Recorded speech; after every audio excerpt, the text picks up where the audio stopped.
Olá, você está no Mundo Jurídico da Diário MS TV. E hoje eu estou aqui para uma entrevista mais que especial.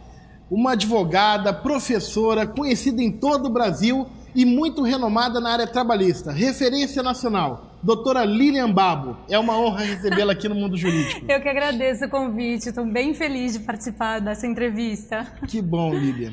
Lilian, você veio a Dourados para participar de um evento da OAB, né? Isso, é o 5º Congresso de Ciências Jurídicas que a OAB promove aqui no estado. E aí nós agradecemos que você, tendo vindo aqui, também está nos prestigiando aqui no Mundo Jurídico. Imagina, para mim é um prazer, muito obrigada. O sotaque não deixa de denunciar na hora que é de São Paulo mesmo, né? Não teria nenhuma dificuldade, né? E a gente não repara nesse sotaque, né? Não repara, né? Mas denunciaria, se eu não tivesse dito, daria para ver. E você sabe que é interessante, porque o último entrevistado meu era carioca. O André Luso, não sei se você conhece. De nome só, pessoalmente não. Ele é carioca. Eu falei, um carioca, agora vamos para uma paulista e nós vamos aí. É o Brasil todo mundo jurídico. Que viu? Bacana, que bacana. Você sabe que a gente sempre começa a entrevista, Lilian, eu sempre faço uma pergunta assim.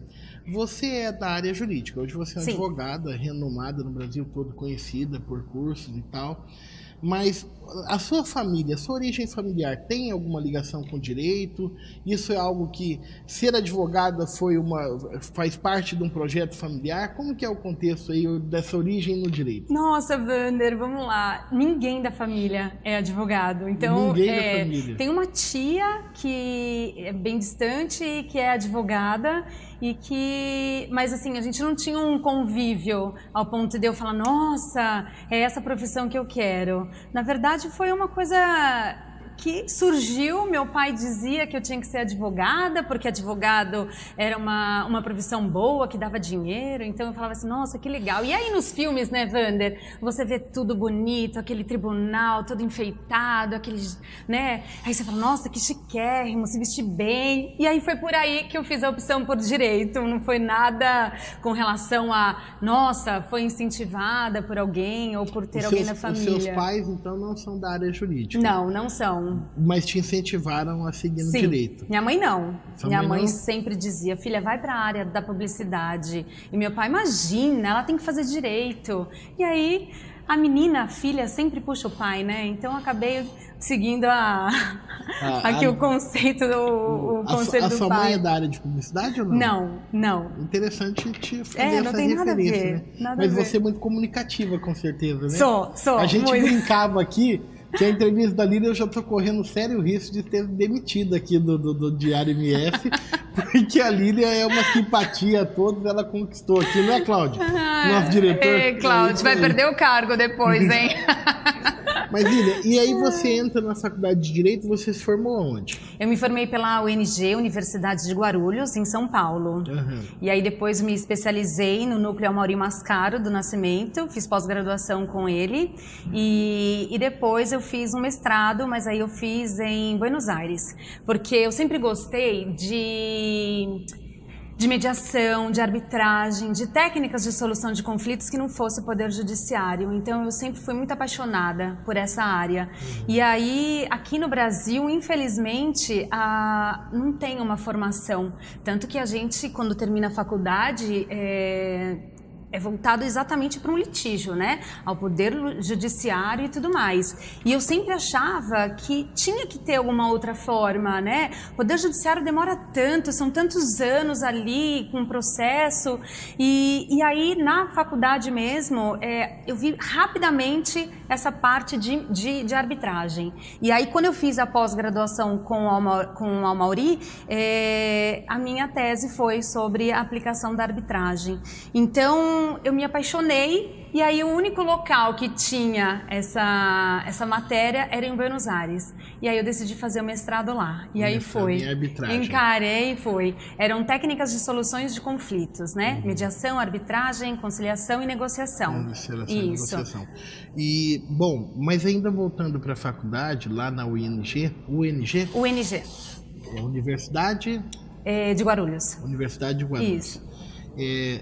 como que é? Isso foi que ano? Você entrou na universidade? Em 1996, faz tempo, 96. Né? Não, você sabe quando que eu entrei na universidade? Quando? 95. Ah, nós somos contemporâneos. Somos, que legal. Eu entrei em 95, saí em 99, você entrou em 96, deve ter saído em 2000. Isso, foi. Né? Então somos bem contemporâneos. Como que é essa realidade de uma jovem que entra no curso de Direito, não tendo ninguém na família da área de Direito, e aí ela entra para o curso de Direito comunicativo? Imagino que você tenha se destacado lá nas aulas. Olha, foi bem difícil. O primeiro ano de uma faculdade de Direito é um divisor, né? Nós começamos a faculdade, nós tínhamos 110 alunos, nós terminamos a faculdade com 28 alunos. No quinto ano? No quinto ano, exatamente. Aquela turma que começou com 110 e terminou em 28. Exatamente, porque o primeiro ano são matérias muito teóricas e para quem que sai de um colegial e entra numa faculdade, começa a ver muita coisa teórica, dá um desespero, né?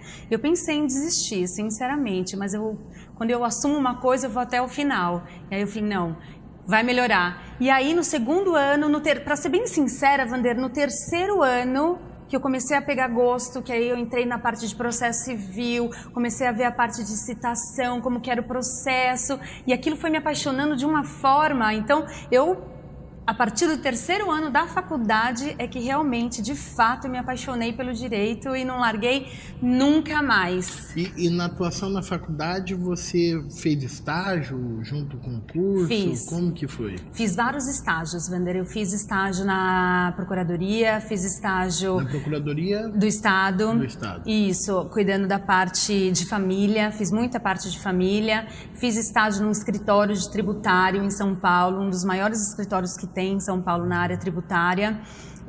Depois eu fui para conciliação e fiquei eu fui conciliadora durante muito tempo. Durante a faculdade? Durante a faculdade. Fui conciliadora do JEC de São Paulo. E aí foi lá que eu falei, não, a conciliação... então sou muito voltada para essa área da conciliação. O que você se recorda dessa época dos juizados especiais como conciliadora? Um fato pitoresco ali que marcou pra você. Que eu conheci meu marido lá? Ele tinha um processo lá? Não, ele também era conciliador, então nós nos conhecemos lá, E aí, esse é o fato pitoresco, mas então tá explicado sua paixão pela conciliação. Entendeu? Porque fez a relação, né? É uma paixão verdadeira, né? É uma paixão verdadeira, tá durando aí 15 anos já. E vocês têm filhos já? Temos uma menina. E ela já pensa em fazer qual curso? Seguir qual área? Ele deve ser advogado também. Sim.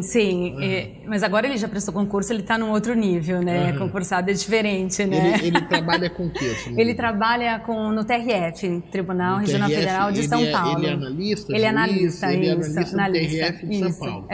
Ele assessora um desembargador, né? Ele é assessor de um desembargador. Ele fica no tribunal, No tribunal, isso. Entendi. E ele nunca quis advogar? Não. Nunca quis. Não. Queria fazer concurso. Depois que a gente fez a conciliação, Vander, até um fato engraçado, mas eu até brinco com ele, porque depois de um certo tempo a gente se distanciou, nós trabalhávamos na conciliação, mas depois cada um seguiu a sua vida e nós nos reencontramos num fórum para ver um processo, ele estava vendo o dele e a gente se reencontrou lá, né? E ele começou a trabalhar comigo no meu escritório, porque desde então eu montei um escritório de advocacia, desde o começo da carreira. E ele foi trabalhar comigo. E aí eu até brinco com meus amigos, né? Eu falo assim, pra ele não entrar com uma ação e pedir assédio sexual, então eu pedi ele em casamento. Você pediu ele em casamento. Mas isso é importante. Nós estamos já pulando um longo período aí, porque você entrou na faculdade, formou, você fez estágio na Procuradoria, sim, no fórum, como conciliadora. A última atividade sua até formar foi a conciliação no fórum. Sim, foi a conciliação. Aquilo deve ter te dado muita experiência, mas também muito contato com pessoas, correto? Muito. E isso estimulou a advocacia? Demais, principalmente nessa parte de negociação. Muito. E aí, quando eu montei o escritório, me formei, montei um escritório de advocacia. Sozinha? Sozinha. Não acredito. Ai, foi. Não, minto. Eu montei com uma amiga, mas não durou 2 meses. Então... E aí você teve que tocar sozinha? Aí toquei sozinha. Mas não deve ter sido. Você não, foi muito difícil. Não acredito que você fez isso. É muito difícil fazer um negócio desse tipo. Foi muito difícil. Mas o que me ajudou muito foi que, na época, meu pai tinha um escritório de contabilidade. Então, ele tinha muitas empresas. Tá. E assim, como eu sou comunicativa, comunicativa, eu fazia amizade com todo mundo do prédio, né? Meu primeiro escritório foi na Praça da Sé, Wander. Não sei se você conhece São Paulo. Conheço. Mas foi ali na Praça da Sé, em frente ao Poupa Tempo.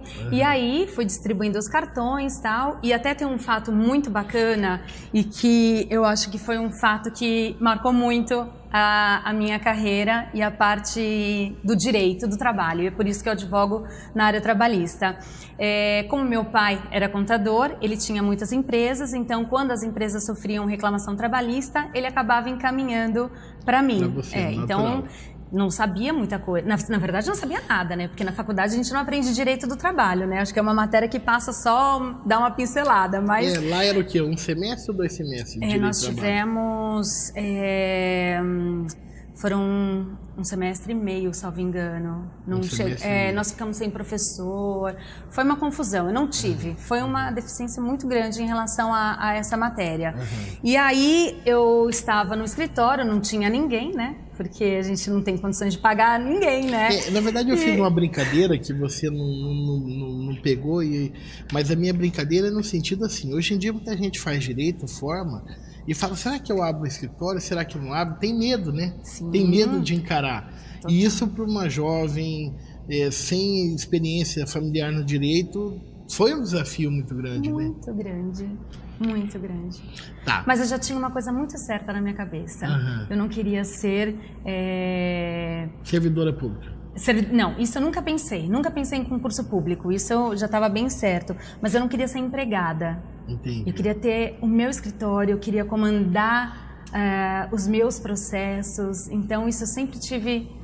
Por isso que eu acabei encarando esse desafio. Foi bem desafiador. Foram momentos em que pagar aluguel foi bem difícil, não foi fácil, mas a gente vai lutando, né? E aí você começou essencialmente a advogar na área trabalhista, advogando para empresas. Isso, mas o meu primeiro caso concreto, Wander, foi um reclamante. Como é que foi? Conta pra mim. Então, foi um caso bem bacana e é isso que marcou aí a minha carreira. Eu estava no meu escritório, sozinha, era eu e eu só. E aí, bateram lá na porta. Eu falei, nossa, deve ser a Dona Maria que vai entregar alguma correspondência, provavelmente de conta para pagar, né? E aí, então, abri a porta e aí um rapaz pegou o cartão e disse assim, eu queria falar com a doutora Lilian Babo. Aí eu, sou eu. Ele, a senhora põe no pau? Aí eu... Wander, imagine só uma advogada recém-formada, sozinha no escritório de um prédio da Praça da Sé, o desespero que foi. Aí eu falei assim, pensei rápido, né? Claro, né? Porque a gente sabe, né? Esses palavreados, né? Faz ação, entra com protesto. Aqui também eles usam isso, né, Wander? Sim, bota no pau. Bota no pau, né? Não, eu boto, o senhor entra, fica tranquilo. Olha, minha secretária já vem, ela foi pagar umas contas, a minha estagiária tá vindo uns processos, tudo, né? Aí ele falou assim, olha, é o seguinte, eu não quero saber de mais nada. Eu quero que a senhora libere o meu Figuetes e tá tudo certo. Figuete é o fundo de garantia por tempo de serviço. Mas, Wander, isso em 2001, acabei de me formar e eu lá sabia o que era Figuetes. Não, ele deve ter dado trabalho pra você descobrir, né? Porque... Não, mas, Wander, olha como que eu descobri. E aí liguei pra um amigo meu, falei assim, ai, olha, aconteceu isso, acabei de receber meu primeiro cliente, ele quer que eu ponha no pau e quer que eu libere o Figuetes. Ele, que é isso? Eu falei, não sei, mas eu vou liberar. Fui pra casa, e meu pai é contador, e aí ele fez as contas pra mim, daqueles pedidos, né? E aí, ele tinha até falado pra mim, olha, eu trabalhava de tal hora, não tinha intervalo, mas eu não quero nada, viu, doutora? Eu só quero que a senhora libere meu Figuetes. Beleza. Fui pra casa, meu pai fez os cálculos, e aí eu calculei 30% daquilo.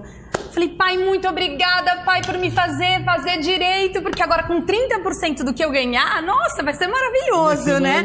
Fiquei super empolgada, mas tal. Mas aquela era estimativa de cálculo. Não é? Né? Fiz lá o processo, distribuí. Meu amigo, ó, fica tranquila, porque agora você vai fazer acordo. E como eu sempre trabalhei na conciliação, então pra mim era muito mais fácil, vou fazer uma negociação e ganhar esse processo. Cheguei na audiência, aí... Barra Funda, era Barra Funda. Não era na Barra Funda, era na Rua Aurora. Aurora era quando tinham várias varas em vários lugares. Tinha Barra Funda, Aurora, enfim, Rio Branco, enfim. Aí eu cheguei lá e chamei pela empresa. Aí uma advogada levantou a mão e ela estava com um processo gigante, assim, Wander, processo físico na época. Aí eu falei assim, ai, doutora, sabe tem proposta de acordo? Ela falou, não, vamos para instrução. E eu não sabia o que era aquela instrução, e eu liguei para o meu amigo e falei assim, olha, ela não quer fazer acordo, não é acordo que faz na Justiça do Trabalho? Como que é essa coisa de instrução? E aí ele falou, entra aí e vê o que vai acontecer. Entramos, sentamos... Era audiência una? Era. Na época eles não tinham muita audiência, eles não fracionavam muito. Para quem está nos assistindo, o que é audiência una? Numa mesma audiência, apresenta a defesa, escuta as partes, escuta testemunhas e o processo já vai para julgamento. Exatamente. E aí então... Tudo ali numa vez só. Para quem estava preparado para fazer um acordo... Nossa, imagina o susto. O que é instrução, né, Wander? E aí a juíza perguntou, tem acordo? Aí a advogada já falou, não tem. Aí a defesa foi passada pela juíza. Pra aí a juíza na hora. E a juíza olhava assim, processo, Wander. Eu aqui, meu cliente ali. Aí ela fazia assim. Ela olhava para o meu cliente, olhava para mim, e eu com aquela coisa, tremia muito, que eu falava assim, o que vai acontecer agora, meu Deus, minha primeira audiência. E aí a juíza pegou e fechou e falou assim, doutora, defesa. Aí eu peguei, e aí eu falei assim, eu posso me manifestar depois, agora, gaguejando. E a juíza, doutora, audiência una, é agora que a senhora tem que se manifestar. Wander, eu respirei, comecei a olhar o processo. Não, era desse tamanho.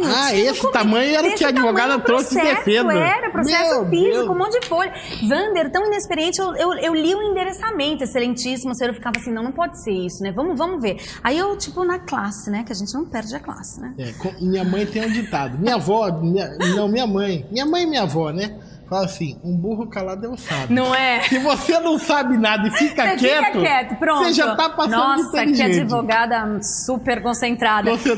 Quando eu olhei lá o processo, Wander, tinha lá uma foto de um rapaz com um olho ensanguentado, lá com o rosto, né, cheio de sangue lá, um laudo de perfuração de córnea e não sei o que, boletim de ocorrência, O que aconteceu? Aí eu peguei e falei assim pra ele, você vem aqui. O que é isso aqui? Ele olhou pra mim, Wander, e fez assim. Ele olhou o processo e fez assim. O cara era folgado, eu dei mesmo nele. Wander, no meio da audiência. Meu Deus. Aqui, Figuetes dele já foi, já entrou. Aí eu fechei o processo, não tinha o que fazer, não tinha audiência, não tinha testemunha, não tinha nada. Entreguei o processo pra juíza, a juíza falou assim, tem testemunha? Eu falei, não tem. Já não sabia o que fazer mesmo, né? Fechamos, a juíza falou assim, ok, então, vamos julgar. Julga improcedente o pedido, porque como ele foi mandado embora por justa causa, porque agrediu o colega, a empresa comprovou o pagamento só do saldo de salário e das férias vencidas. Comprovante de hora extra, tudo pago, tudo lhe pago, não tinha nada mais. Saímos de lá, Wander, eu estava tão nervosa. No final do fórum tem um lugar onde os advogados se encontram. Aí o meu cliente falou assim, doutora, o que aconteceu? E eu assim, doutora. Aí eu falei assim, o que aconteceu? O senhor não aplicou aqui, o senhor não agiu de boa fé comigo, o senhor mentiu, o senhor perfurou a córnea de um colega, tem um colega seu que está com o olho, não está sem enxergar, e o senhor... Aí comecei a falar, aí ele falou assim, e a senhora não conseguiu liberar o Figuetes? Aí eu falei assim, eu também não sei o que é esse Figuetes. Aí ele falou assim, a senhora é muito ruim. No meio daquele advogado, no meio de todos aqueles advogados olhando, e eu assim, roxa.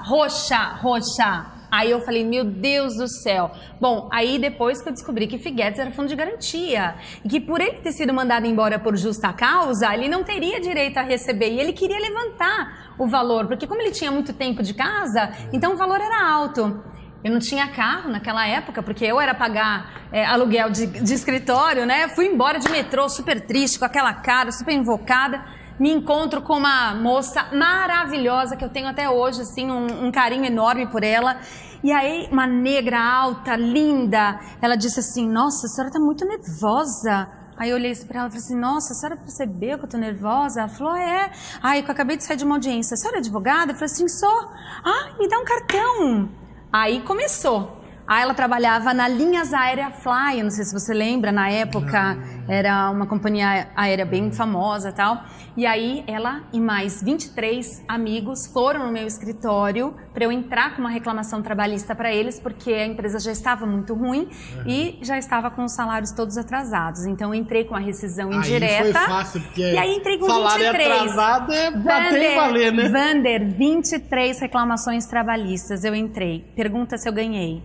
Em todas? Em todas. Pergunta se eu ganhei R$1. Não pagaram por nada, porque a empresa faliu, não tinha nada. E eu falava assim, meu Deus, isso é muito ruim. E aí eu comecei a pegar um desgosto muito... Eu falava assim, gente, não é possível, né? Porque a gente doa o nosso tempo e tal. E aí começaram a chegar ações de empresa e eu comecei a trabalhar para a empresa nesse momento. Isso é importante, Lilian. Você tocou num ponto essencial. Eu tenho insistido muito, às vezes, com a reforma trabalhista, nós já vamos chegar nela, Eu tenho insistido muito assim, dentro dos aparelhos de defesa social, nós temos a magistratura como uma instituição, o Ministério Público do Trabalho como uma instituição, auditores fiscais do trabalho, uma instituição. Todo esse aparelho, ele é sustentado, mantenido com dinheiro do Estado. A proteção social feita pela classe dos advogados que advogam, esses não têm remuneração. Então eles articulam um processo, trazem uma pretensão a juízo, mas se não houver êxito no final do processo, eles não recebem nada. Sim. E isso é algo que precisa ser mensurado, precisa ser aquilatado. Porque muitas vezes se imagina, o advogado trabalhista, principalmente o que advoga para o trabalhador, ele ganha muito, não, na verdade é um pacto de êxito. Pode ser que ao final do processo ele não ganhe nada, né? E ele terá prestado o trabalho e cumprindo a função social de discutir. Quantas vezes já aconteceu, imagino que aconteceu com você, não sei, mas comigo já aconteceu de você fazer uma ação de acidente de trabalho. Ação de acidente de trabalho e faleceu o trabalhador. Mas no contexto da ação, dali se deflagra uma investigação do Ministério do Trabalho e se corrige um problema na empresa que poderia levar a vida de outros trabalhadores. Sim. Né? E é um efeito extraprocessual, mas que foi provocado dentro de um processo, articulado por um advogado trabalhista que fez aquele pedido. E às vezes as pessoas perdem isso um pouco de vista, né? Não, e o advogado é essencial para isso, né? É o advogado que vai ali insistir para que haja uma perícia técnica, para constatar até mesmo uma insalubridade, uma periculosidade que o empregado está lá trabalhando e ninguém recebe. Então, a partir do momento em que o advogado entra com a ação e pleiteia esses direitos, isso torna aí, cria um precedente e aí todos começam a falar, nossa, eu tenho direito a isso, eu tenho direito àquilo. Sim. E aí, então, o advogado tem um papel fundamental nessa situação. Mas eu percebi que aí você, dessas experiências não tão felizes na advocacia trabalhista para o trabalhador, começa a receber empresas. Sim, e aí, como é sim. Que é? E aí me apaixonei. Aí eu falei assim, é aqui. Mas enfim, eu gosto de lidar com a empresa, de fazer um preventivo para a empresa, de mostrar para ela o caminho de que se ela estiver agindo corretamente, fazendo um ambiente de trabalho adequado, ela vai reduzir muito o passivo trabalhista. E de fato isso aconteceu em várias empresas que eu já atuei. Então o meu trabalho principal é o preventivo. Só que infelizmente a gente sabe que as empresas elas não estão tão preocupadas com esse preventivo. É capitalismo, né? Vamos trabalhar, vamos produzir. Se cair ali alguma coisa e matar o empregador, tudo bem, bora lá, vamos pagar uma indenização, que eu ganho é muito maior do que essa indenização. Então acaba não fazendo preventivo, você né? Tocou num ponto aí que eu acho importante. O que você me diz sobre esses valores de indenização, de reparação de acidente de trabalho que hoje nós temos no país em acidentes de trabalho? Então, Bom, Wander, a gente vamos falar um pouquinho antes da reforma e depois a gente entra na questão da reforma, pode ser, de como que foi, como então, antes da reforma a gente não tinha um parâmetro, então a gente tinha aí diversas condenações de valores exorbitantes e valores não exorbitantes, e como você vai valorar, né, um valor de uma vida de uma pessoa? Nós tivemos aí um processo em que o funcionário faleceu dentro da empresa por extremamente culpa mesmo da empresa, por falta de equipamentos de segurança. E ele simplesmente, a família ganhou, salvo engano, na época, acho que foi R$80 mil. Né? E aí em seguida veio uma outra condenação, inclusive da Ford, de um funcionário que sofreu um acidente e que a condenação foi de R$500 mil, né? E assim você vai pensando, é óbvio que a gente também tem que ter um parâmetro do poder aquisitivo da empresa, porque se a empresa ela não tem condições de pagar R$500 mil para a morte daquele empregado, como que fica isso? Então, você percebe como é difícil? Eu até costumo brincar e falo assim, gente, se o trabalhador tiver que morrer, a família tem que torcer para que ele morra dentro de uma empresa que tem um poder aquisitivo muito grande. Por quê? Porque a indenização vai ser maior. Então, é difícil porque nós não tínhamos um parâmetro. Então, às vezes, tirando a questão de morte, tá, Wander? Tirando essa questão de morte, vamos supor, teve uma situação em que o empregado, isso é recente, tá? O empregado, ele foi humilhado na frente do gerente, era uma loja, e ele foi humilhado na frente da gerente, em que a gerente, no meio de todos os clientes lá, chamou ele de bichinha afetada, na frente de todo mundo. Ele entrou com uma ação e aí a indenização com relação a esse dano moral foi no valor de R$4 mil, salvo engano. E aí então veio em seguida depois outras decisões de outros TRTs, ok? Em que uma mulher, uma funcionária de uma empresa, entrou com uma ação trabalhista em face de uma outra empresa, pedindo dano moral porque ela foi vítima de fofoca, que ela se sentia muito perseguida porque todos os colegas de trabalho ficavam falando da vida dela, que ela ia para Paris, agora ela vai para não sei o quê, também casou com um homem rico e tal. Então, ela ganhou de dano moral R$8 mil. Então, se você pôr na ponta do lápis, um empregado que foi humilhado perante a condição... Num dano vertical, né? Num assédio vertical, sim, né? Não num assédio horizontal. Aí né? você fala assim, eu queria ser objeto dessa inveja, né? Para ganhar R$8 mil. Qual foi o dano? Ela ser objeto de fofoca? Ai, Wander, então assim... É um dano horizontal, né? Então, até é difícil de você responsabilizar a empresa por isso. Deu para entender? Então, assim, são valores que não atingem realmente o objetivo, e né? Eu particularmente, então... eu sempre questiono, aqui em outras ocasiões, sempre que trato da matéria, a dificuldade que eu vejo também pela não admissão no ordenamento jurídico pátrio, pelo menos não assimilação na área trabalhista, do punitivo da damage. Porque o efeito pedagógico da condenação nunca é mensurado no Brasil. O efeito pedagógico da reparação não é mensurado. Sim. E aí você pega empresas que muitas vezes de pequeno, médio porte, com condenações altíssimas, sim, até que quebra. E que quebra por causa disso. E que disso. deixa aí vários outros empregados desempregados. E pega empresas milionárias que fazem disso uma mensuração econômica. Não, a indenização é muito pequena, poucos provocam, dos que provocam recebem pouco, é melhor eu manter do que eu corrigir.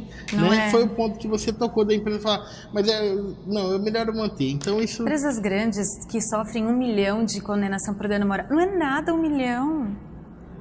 Empresa bilionária, né? Não é nada. Que recebe trilhões. O que é 1 milhão? Bom, aí agora nós tivemos a reforma trabalhista, que inicialmente a reforma foi para fixar, né, o dano com relação... O artigo... agora eu não me recordo porque são muitos artigos, mas nós tivemos aqui a reforma que inseriu na CLT o artigo que especifica a indenização. Isso. E aí tem lá de grau mínimo, grau máximo, né, o dano. E aí foi fixado inicialmente o valor deste dano, dessa reparação, com base no salário do empregado.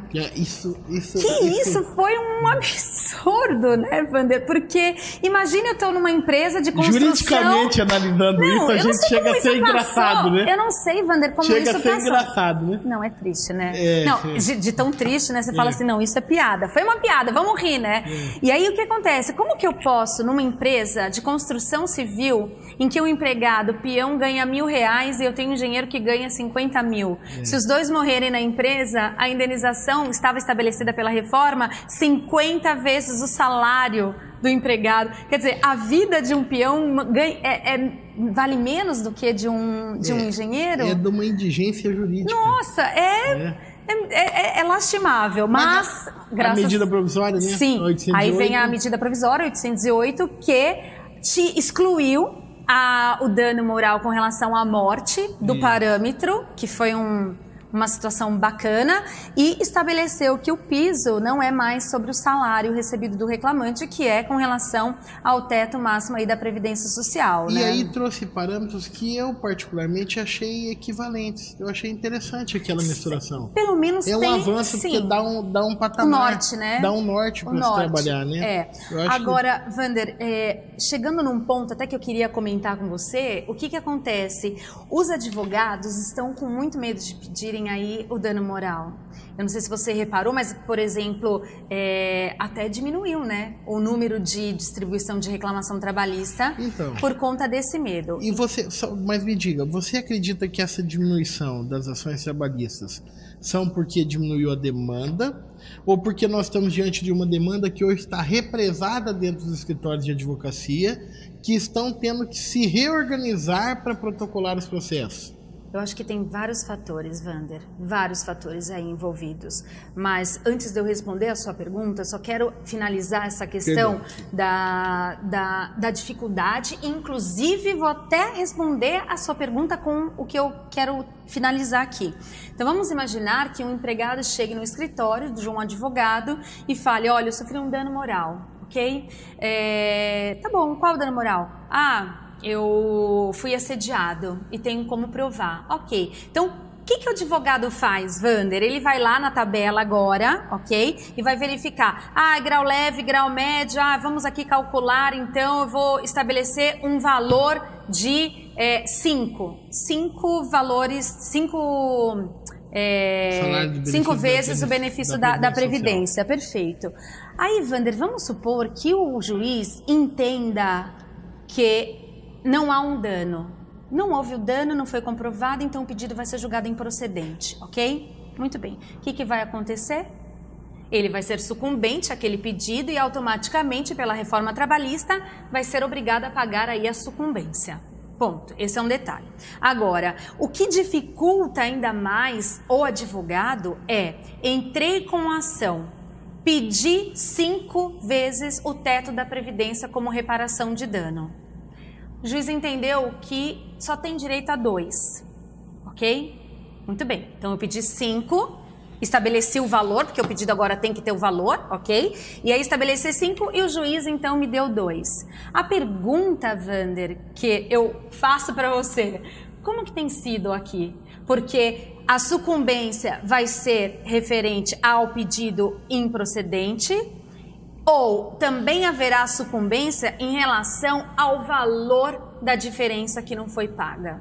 Na verdade é assim, como a reforma trabalhista ela quebra polegômeros sobre o qual está construído o processo do trabalho, ela vai de encontro a um sistema que existia anteriormente. Qual que era a regra anterior? Nós tínhamos a sucumbência numa regra absoluta. Se houvesse um pedido procedente, a sucumbência, se existisse, no caso de representação sindical, seria toda da empresa, com um único pedido procedente. Isso com fundo no quê? Com fundo no princípio da proteção. Sim. O que subsidiava esse entendimento era o princípio da proteção. Muito bem. Agora a reforma trabalhista vem e estabelece a sucumbência, que eu acho até que o problema não está na sucumbência. O problema está em obrigar quem é beneficiário da justiça gratuita a pagar a sucumbência. Tanto é que foi objeto de uma ação direta de constitucionalidade a primeira proposta. E cadê o julgamento? Tudo bem, mas você percebe a absurdez está nisso, né? Muito bem. Agora, então dentro da lógica do sistema processual, se você pegar o processo civil, como que é a regra da sucumbência no processo civil? Ela é econômica. Então você sucumbe não do pedido, você sucumbe da pretensão. Então, se você pediu 10 e recebeu 5, você sucumbiu de 5. Sim. Mas essa é a lógica do processo civil, do processo comum, a lógica ordinária. Nunca foi essa lógica aplicada dentro da área trabalhista. A lógica trabalhista era o reverso. A sucumbência tinha que ser total no universo de pedidos para aí ter a sucumbência do trabalhador nos casos de representação sindical, que eram raros. Agora, me parece que tem razão a parcela doutrinária que se levanta a dizer que essa sucumbência que está estabelecida hoje na CLT deve ser total do pedido e não do montante econômico do pedido. E aí você resolve uma parte do problema. Porque pediu 10 mil, recebeu 2. Mas como o pedido foi parcialmente procedente, a sucumbência não vai ser aquilatada por aquele montante econômico que não sucumbiu. Sim. Eu acho que isso é mais coerente dentro de uma leitura interpretativa que se deve fazer do direito do processo do trabalho, que na dúvida você tem que aplicar sempre a norma e a interpretação mais favorável. Sim. Eu perfilo esse entendimento. Você me fez uma pergunta. Eu perfilo esse entendimento. Quero crer que a sucumbência não será econômica, medida pelo montante principal do pedido e aquilo que se leva. A sucumbência, quero crer, será por pedido. Sim. Né? O grande problema é que, respondendo a sua pergunta, né, da gente fazer esse bate-bola aqui... É que, na verdade, isso daria, uma discussão jurídica no mundo jurídico. Delícia! Vamos fazer agora uma entrevista só para discutir esses pontos. Mas nós tivemos uma sentença em que o juiz condenou a sucumbência da diferença do valor pleiteado na ação. E aí, Vander, é que entra essa questão de um dos fatores que contribui para a diminuição das distribuições da reclamação trabalhista. Porque o advogado que não se empenhar, que não estudar, que não estiver antenado com relação a essas decisões, ele não vai conseguir entrar com a ação, ele não vai ter técnica. Se não tem técnica, o advogado está prejudicando o reclamante. Eu vou te dizer que, além de trabalhar aqui no mundo jurídico, eu também sou presidente da Associação dos Advogados Trabalhistas. Trabalhista Previdenciário aqui de Dourados. E tenho uma atuação na ordem, já fui conselheiro estadual e participei como comissão da ordem e tudo mais. Mas eu tenho, sempre que eu falo sobre esse tema, eu tenho insistido agora no mais recente, para que a gente levante uma questão. A reforma trabalhista foi feita em 3 meses, não foi 6, foram 3. Porque entre o projeto enviado pelo Temer em dezembro e o substitutivo do Rogério Marinho se passaram 3 meses. Em 3 meses quer se reformar todo o ordenamento jurídico. Sem fazer uma reforma sindical, né? Que seria o pressuposto essencial de qualquer transformação na área trabalhista. Ter primeiro uma reforma sindical, mas tudo bem. E aí o Código Civil, para ser feito, 19 anos. Código de Processo Civil, 7 anos. Por quê? Porque quando você mexe num sistema, não se mexe do dia para a noite. Não é uma coisa simplificada. O que eu quero dizer com isso? A gente tem que lutar muito agora, enquanto advogados, para que não queiram colocar no colo da advocacia, não queiram colocar no colo dos advogados, um problema que é característico do processo legislativo mal feito. Porque faz-se um processo legislativo que constrange as matizes do direito em qual ele está inserido. A lei da reforma trabalhista é uma lei ordinária. Ela não revoga a Constituição, quando ela conflita com outras leis, você vai aplicar a interpretação mais favorável, a norma mais benéfica. Então, esse tumulto não se pode acreditar à advocacia. E outra coisa, o dissenso da magistratura agora, mesmo os juízes não sabem o que julgar. Nós teremos aí uma maturação de 5 a 10 anos, com a jurisprudência oscilante, ora dizendo uma coisa, ora dizendo outra, um juiz julgando de uma forma, um juiz julgando de outra, e tudo isso significa o quê? Aí eu concordo com você em gênero, número e grau. Significa que o advogado terá que se preparar. O advogado trabalhista, ele não pode mais do que nunca parar no tempo. Aquele cole copia daquelas ações isso acabou. Isso né? acabou. Isso acabou. Sim. Isso eu sou obrigado a concordar. Mas também não vejo que isso seja razão para em nenhum minuto, em nenhum momento, se acreditar a advocacia qualquer responsabilidade por essa reforma mal feita. Porque a reforma foi feita no afogadilho, modificando um sistema jurídico que é totalmente, em que ela está inserido de forma absolutamente controvertida, sem respeitar aquilo que já está. E agora quer se dizer que os advogados têm alguma parcela de culpa? Não tem. E Wander, para piorar tudo, a reforma ela foi tão rápida e não trouxe nada, não há na legislação nada que fale sobre o direito intertemporal. Sim. Então eu aplico... Esse é um ponto que eu queria falar com você. Então vamos falar agora.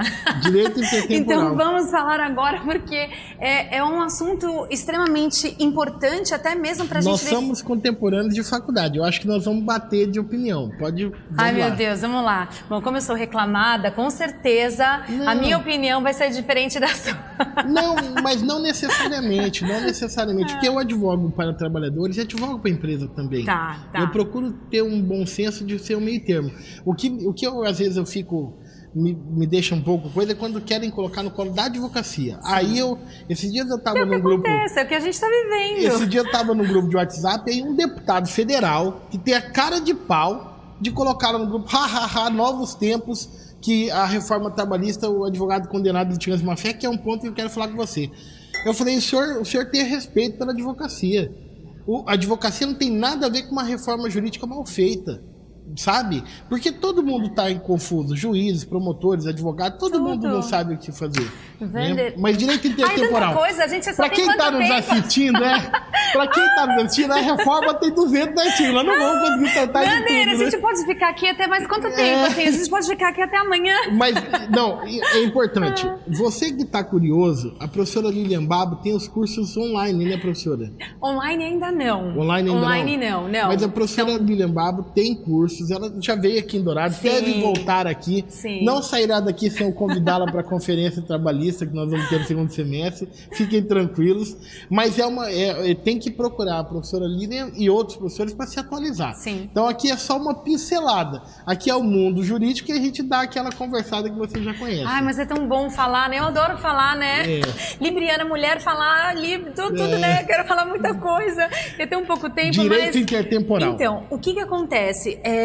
O advogado tem um processo em que o empregado foi contratado no dia 2 de fevereiro de 2017, antes da reforma, ok? E aí, esse empregado sempre teve direito ao percurso em itinerary. Então, as horas que ele leva do trabalho para casa, da casa para o trabalho, ele tem direito aí à computação da jornada, se o percurso for de difícil acesso, não tiver transporte público, e a empresa fornecer esse transporte. Muito bem. Então, eu tenho um caso em que um empregado foi contratado antes da reforma e que a empresa sempre pagou o percurso em itinerary por preencher os requisitos, ok? Muito bem. Aí veio a lei, no dia 11/11, veio a reforma trabalhista e diz o seguinte: não existe mais o percurso em itinerary. Não há mais o direito do percurso em itinerary. Então, as horas deste percurso não vão mais integrar a jornada. Muito bem. Se eu considerar que esse empregado que foi contratado no dia 2 de fevereiro foi demitido agora, no dia 20 de fevereiro de 2018, e aí a empresa parou de pagar o percurso em itinerary a partir do dia 11/11. Por quê? Porque ela disse assim, não há um direito adquirido mediante uma nova regra trabalhista, né? E ninguém é obrigado a fazer ou deixar de fazer nada, senão em virtude de lei, de acordo com o princípio da legalidade. Então eu vou parar de pagar. Parei de pagar, ok? Muito bem, parou de pagar. E aí, quando o empregado entra com ação, o advogado que não sabe o que fazer, ele vai falar assim, e agora? Eu vou pedir tudo, então.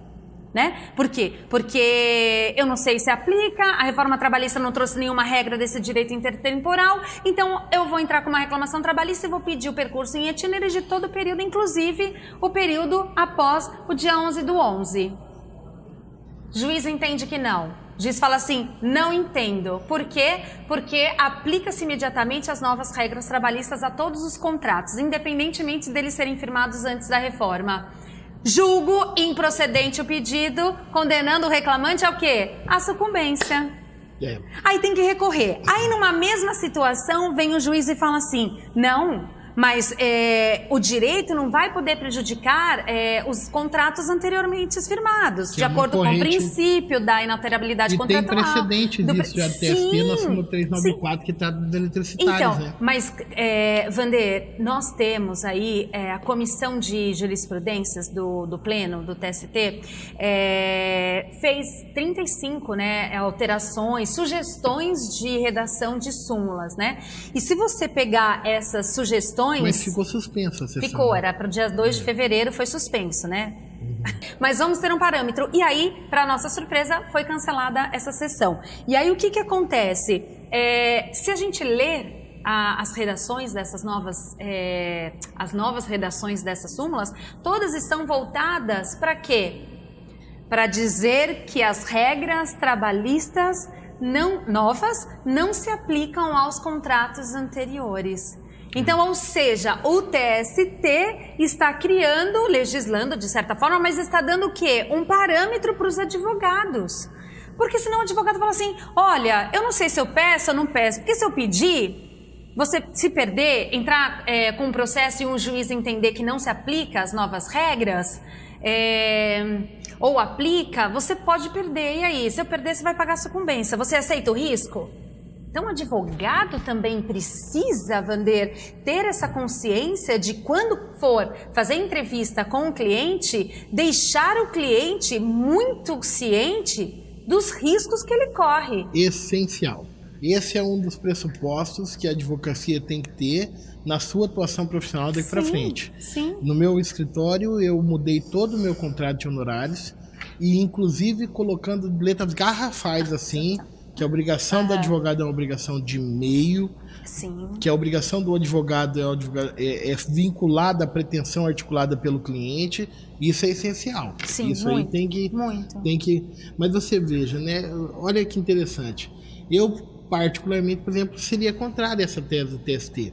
Porque entendo que a relação de trabalho é uma relação de trato sucessivo. Sim. E você não pode incorporar como direito adquirido no contrato de trabalho normas de natureza heterônima. Porque as normas contratuais, essas sim, a aderência contratual vai fazer com que elas permaneçam no contrato. Mas essas normas legais, elas são aplicáveis, incidentes dentro do contrato, porque elas estão vigentes. Cessada a sua vigência, no mês seguinte à prestação, não há mais por que aplicá-la. E falando de direito material, que direito processual é expresso, aplica nos processos em andamento. Mas direito material, eu, por exemplo, acho que é uma forçação de barra essa tentativa de manter os contratos anteriores. E de efeito prático duvidoso, porque vai gerar uma onda de demissão e recontratação nas regras novas, né? Então, particularmente, eu acho que juridicamente não é uma coisa muito defensável. Não me parece ser. É o que as empresas estão fazendo. Então eu vou ter um risco? Vamos. Então vamos mandar todo mundo embora, a gente faz a recontratação, todos já com as novas regras. Você sabe que eu acho que não acabou as horas itinerárias, né? Embora o parágrafo 2º do artigo 58 agora diga que não será computado como tempo à disposição do empregador o tempo despendido do local de casa até o local de trabalho, é isso que ele está falando agora. Ele fala o oposto que ele dizia antes. Mas que é o problema do sistema jurídico e da coisa feita de forma apressada. Ao mesmo tempo que alteraram o parágrafo 2º do artigo 58, não mudaram o artigo 4º. O artigo 4º continua com a mesma redação originária, que diz que considera-se como tempo de trabalho o tempo à disposição do empregador. E aí você eu sou contra essa tese. Mas ele diz expressamente. Não, sim. Mas ele diz expressamente. E mas enquanto ele está indo ao trabalho, ele não está à disposição, ele está se locomovendo até. Mas levado... Não, mas eu entendo. Entendi. Eu entendo. Isso são os argumentos e os contra-argumentos. Porém, observe o seguinte... Antes de existir o parágrafo 2º do artigo 58, que é de 2000, desde 1978 já existia as horas nele, tendo como fundamento jurídico de existência o artigo 4º, que era a súmula 90. A súmula 90 tinha como fundamento de direito material para que ela existisse o artigo 4º. Você entendeu? Então... E que não teve alteração com a reforma. E que não teve alteração. E aí você fala, peraí, então não dá mais para pedir com base no parágrafo 2º, que se esqueceram de colocar local de difícil acesso não servido por transporte público, não é verdade? Verdade. E não dá mais pedir, mas eu posso pedir com base no artigo 4º. Sim. essas coisas não vão ser resolvidas do dia para noite. Sim, claro. A jurisprudência vai maturar aí por 5, 10... A gente começou do zero. A gente acabou de se formar, Wander, não é? Basicamente é isso. Para a gente ainda falar sobre isso, o que a gente também, o que eu tenho escutado é que, então, se um empregado sofreu um acidente indo ao trabalho, como esse percurso não é mais considerado um itinerary, não é considerado acidente de trabalho. Isso é um absurdo! E a legislação previdenciária prevê expressamente. Não foi revogada a Lei 8.000. Exatamente. Então, ou seja, você percebe que o advogado está criando umas teses e aí você fala assim, nossa... O que está acontecendo com os advogados? Que eles estão viajando um pouco, né? Mas enfim, mas isso é uma importante. coisa não tem nada a ver com a outra, mas é super importante porque você fica de mãos atadas. E, Wander, eu tenho juízes em Florianópolis, pessoal de Florianópolis que nos assiste, Santos, algumas regiões, e salvo engano também em Campo Grande, que manda expedir a notificação para a reclamada, para que a reclamada conteste em 15 dias, sob pena de sofrer os efeitos da revelia. Aqui assim, aqui, né? Sim, então. E como eu dou aula, né, Wander? Eu dou aula para todos os estados, até para o Acre eu fui. Gente, o pessoal do Acre é demais, adoro. Então, eu percebo como cada juiz faz de uma forma diferente. Fase de execução, então, não vou nem aqui discutir que cada juiz tem um código próprio de execução, né? E aí você fala, gente, a reclamada recebe a notificação, conteste em 15 dias, mas a contestação não é apresentada na audiência após a tentativa de conciliação? Aracaju, João Pessoa, Goiânia, eu advogo também para uma empresa que terceiriza serviço. E aí, protocolei a minha defesa de forma sigilosa. Foi condenada a litigância de má-fé por ter apresentado a defesa de forma sigilosa. Tive que recorrer para poder reformar isso no tribunal. E foi reformado. Então, nós advogados também estamos numa situação em que nós não sabemos o que fazer. Sim. Como aplicar essa regra? Aplico o direito material aos casos anteriores à reforma ou não aplico? No dia 13 de novembro, em que nós fomos fazer audiência, numa audiência, a juíza aplicou, arquivou o processo e mandou o reclamante justificar a ausência em 15 dias, sob pena de ter que pagar as custas.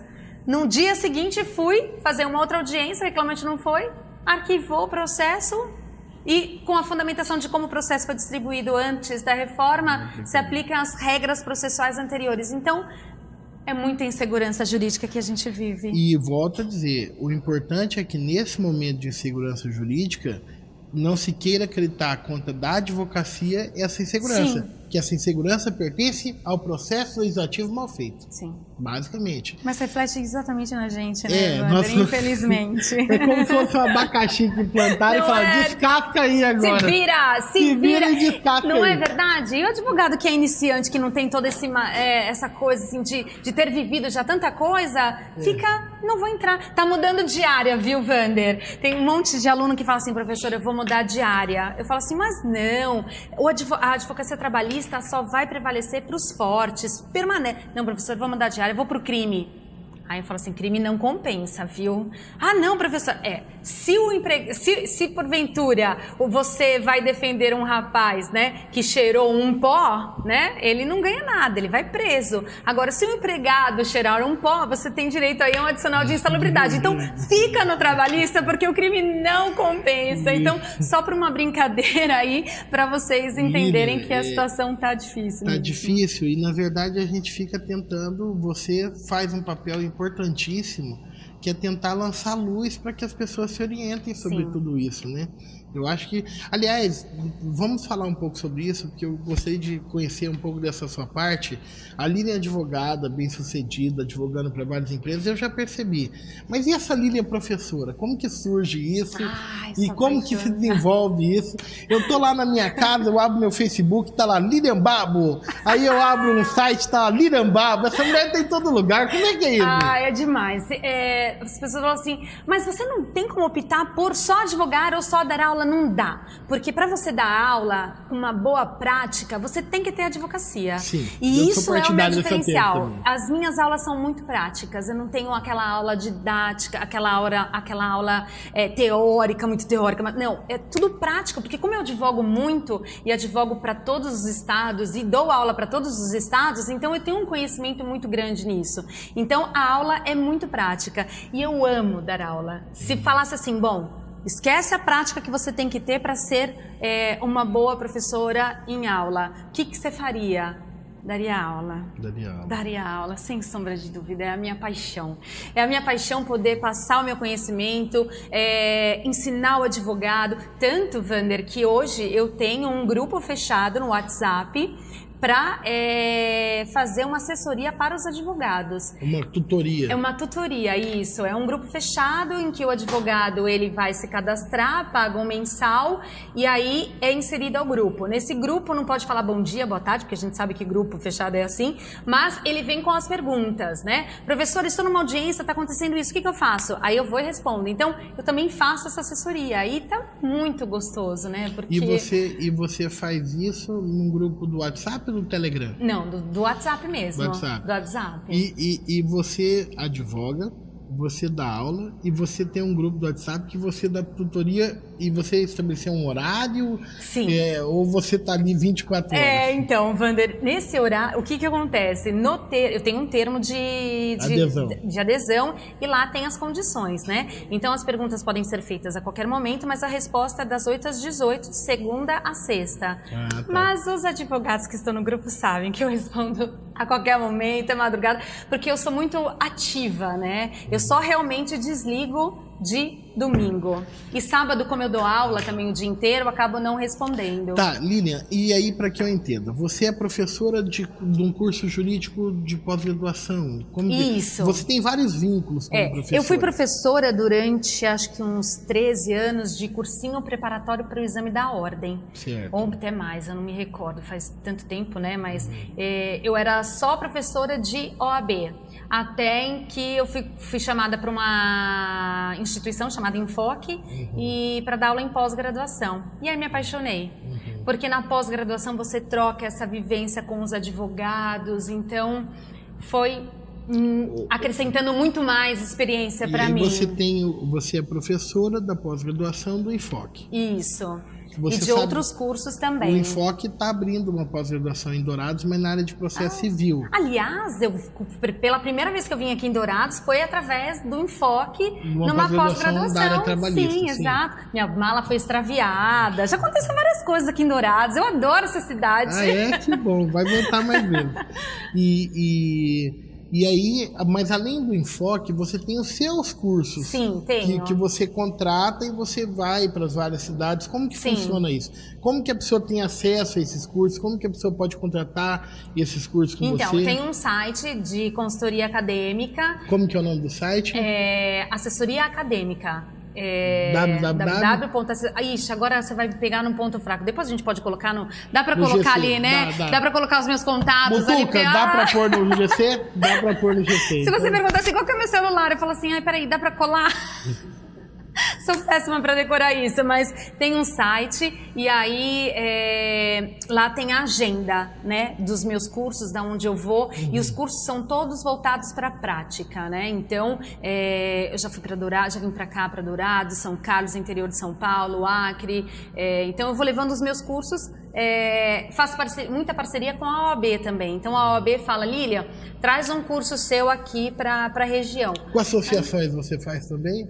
Faço tudo. É bom saber disso. Faço tudo. Eu só não gravo ainda, eu não quero voltar os cursos online ainda, por enquanto, porque eu acho que a vivência do advogado no presencial é muito diferente. É muito diferente. Então, eu foco mesmo na parte presencial. Então, é isso. Eu vou viajando o Brasil aí com os cursos. Então, quem quiser contratar o curso da Lilian Babo, pode ir direto no site Assessoria Acadêmica.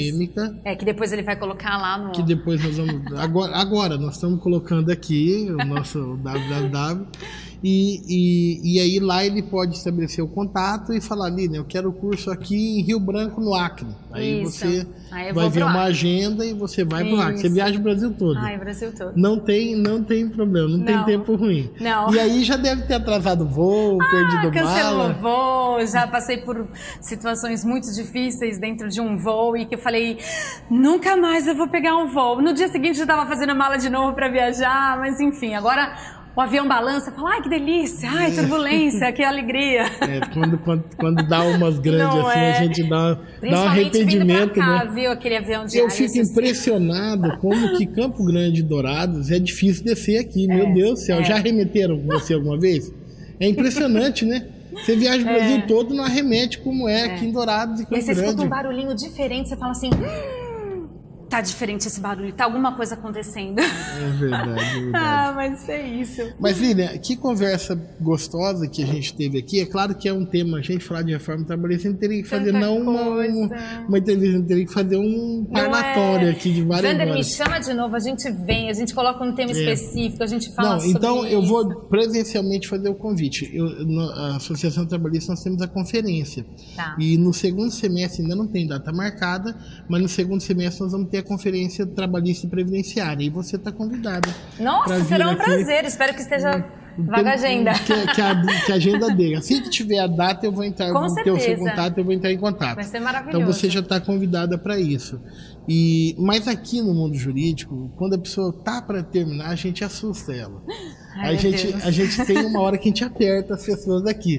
Todo mundo sai meio espremido aqui. Não vai embora. Ai, meu Deus, e aí? Olha só. E aí você tá vendo a minha TV aqui e não sou eu, viu? É o diretor, é a produção, não tem nada a ver com a história.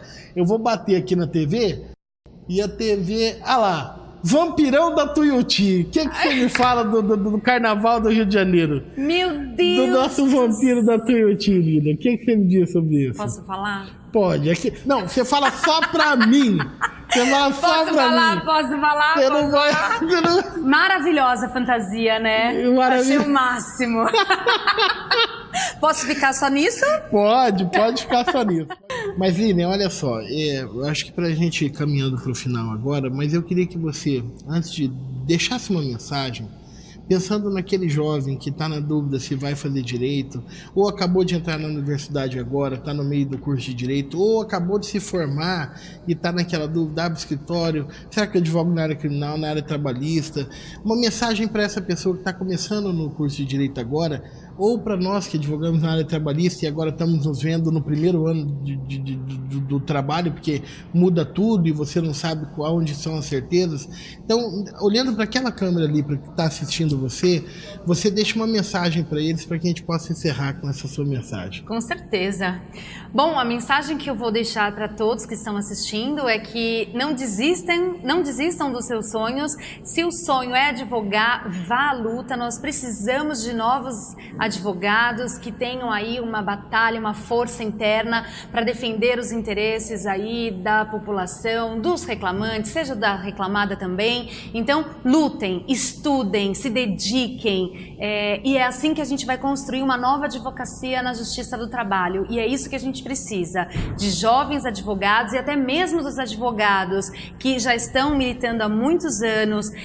Nós precisamos dessa experiência para que a gente possa ter saídas jurídicas de uma maneira melhor, para melhor, como eu vou dizer, defender os interesses dos clientes. Não desistam. E a área trabalhista é maravilhosa, é muito boa. Não desista Não, nem vai para o crime, porque como eu disse aqui na entrevista, o crime não compensa. Então fiquem na área trabalhista. Nós precisamos agora de uma garra de profissionais competentes, que realmente se dedicam e que estudem para a gente poder fazer uma nova história na Justiça do Trabalho. É isso.